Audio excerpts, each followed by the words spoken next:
ازيكم يا حبايبي، عاملين ايه؟ يا رب تكونوا بخير. طبعا ده موسم الباميه، فنزلت السوق جبت شعر والباميه كبيره، فقلت اقمعها واحطها في الفريزر. اجففها، يعني احطها في الفريزر. انا بجفف الباميه بطريقه تانية، مش بسلقها خالص. بقمعها مجرد ان انا بغسلها غسله نضيفه واقمعها واشيلها اقسمها على اكياس اكلات واشيلها في الفريزر. وكل ما عاوز منها اطلع كيس على القد. طبعا انتوا عارفين ان بيجي علينا وقت الباميه مبتبقاش موجوده في السوق، والحاجة بتبقى غالية جدا، الأكياس الجاهزة بتبقى غالية.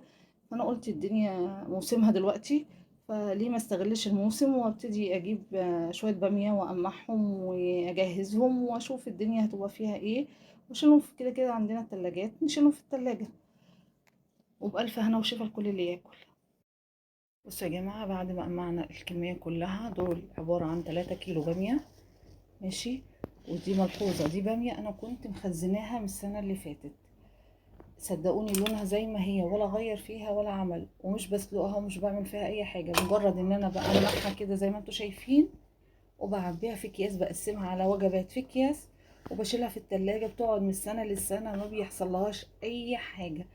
انا قلت اوريكم اللي انا مخزناها من السنه اللي فاتت اهي، ما حصلهاش اي حاجه، وبتطلع خضرة، وتحطيها في الحله على طول بتطلع خضرة زي اكنك لسه شارياها على طول.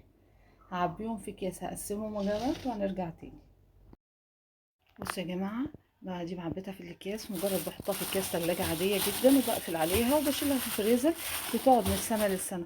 ملحوظة إن كيلو البامية رخيص جدا النهاردة ب30 جنيه، أنا جايباها. عملوا لي ما شاء الله 5 أكياس أهو، يعني الكيس ب12 جنيه، مش حاجة. ومش شرط تعملي البامية بلحمة، يعني أنا واحدة من الناس بحب أكلها أرديحي أو بربع كيلو لحمة مفرومة وأعملها.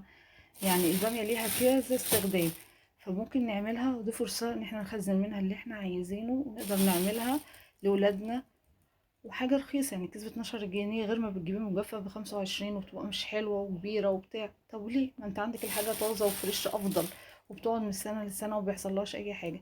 بألف هنا وشفا لكل اللي ياكل.